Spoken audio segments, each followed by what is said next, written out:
Hello and welcome everyone. In today's video I will show you how to delete a post on LinkedIn. To do this it's very simple. You have just to go to LinkedIn, open the app, and after that click on your picture on the top left of the screen, click on your name.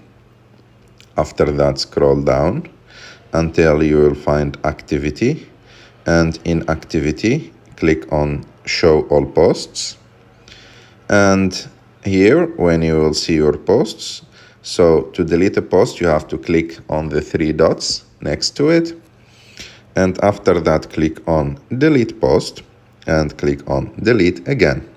I will repeat, click on the three dots next to your post, click delete post and click delete again, and like that the post will be deleted.